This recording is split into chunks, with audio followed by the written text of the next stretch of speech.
बॉलीवुड झरोखा में आज हम बात करने जा रहे हैं एक ऐसे डायरेक्टर की जिन्होंने बॉलीवुड को आनंद और मिली जैसी फिल्में देकर भारतीय सिनेमा जगत को एक नया मुकाम दिया। हम बात कर रहे हैं ऋषिकेश मुखर्जी की, जिन्होंने फिल्म 2 बीघा जमीन में बतौर सहायक निर्देशक के रूप में 1953 में अपने करियर की शुरुआत की थी। ऋषिकेश मुखर्जी का जन्म 30 सितंबर 1922 को कोलकाता में हुआ था और उन्होंने अपनी पढ़ाई कलकत्ता यूनिवर्सिटी से बतौर साइंस ग्रेजुएट पूरी की थी।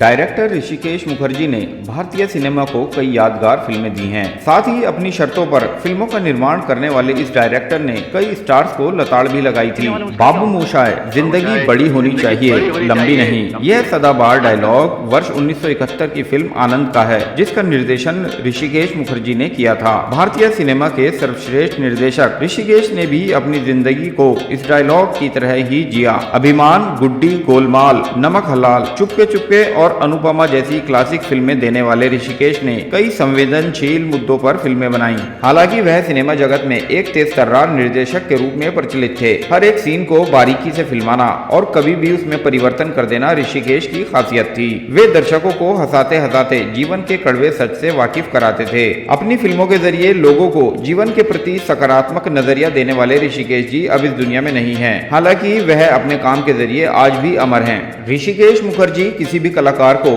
आगे शूट किए जाने वाले सीन की कोई जानकारी नहीं देते थे, बस सीन आने पर उससे जुड़ा कॉस्ट्यूम थमा देते थे। वहीं उनके साथ फिल्म चुपके चुपके में काम कर रहे अमिताभ बच्चन को इस बारे में कोई जानकारी नहीं थी। यही कारण रहा कि उन्होंने ऋषिदा से ऐसी डांट पड़ी कि उनका मनोबल थोड़ी देर के लिए बुरी तरह डोल गया। दरअसल एक सीन की दरकार थी जिसमें असरानी मुख्य किरदार में थे। शूट के दौरान असरानी को सूट पहनने को दिया गया, जबकि धर्मेंद्र को ड्राइवर के कपड़े मिले। कॉस्ट्यूम लेकर धर्मेंद्र और असरानी दोनों असमंजस में थे, क्योंकि दोनों में से किसी को माजरा समझ में नहीं आ रहा था। वहीं ऋषिदास सेट पर आराम से चेस खेल रहे थे। धर्मेंद्र की उत्सुकता बढ़ती चली गई और उन्होंने आखिरकार असरानी से पूछ ही लिया, क्यों, मैं तुम्हारा ड्राइवर बना हूँ क्या चल रहा है, तुम्हें सूट और मुझे ड्राइवर के कपड़े क्यों? इस पर असरानी ने जवाब दिया कि इसके बारे में उन्हें कुछ भी नहीं पता है। वहीं ऋषिदा दोनों की बातें बड़े ही गौर से सुन रहे थे। धर्मेंद्र को असरानी से इस तरह बात करता देख ऋषिदा ने चिल्लाते हुए कहा, ए धर्म, असरानी से क्या पूछ रहे हो? सीन के बारे में पूछ रहे हो? अगर कहानी की इतनी ही समझ होती तो तुम आज हीरो होते। ऋषिदा की डांट सुनकर धर्मेंद्र तुरंत चुप हो गए। किस्सा तब और मजेदार हो गया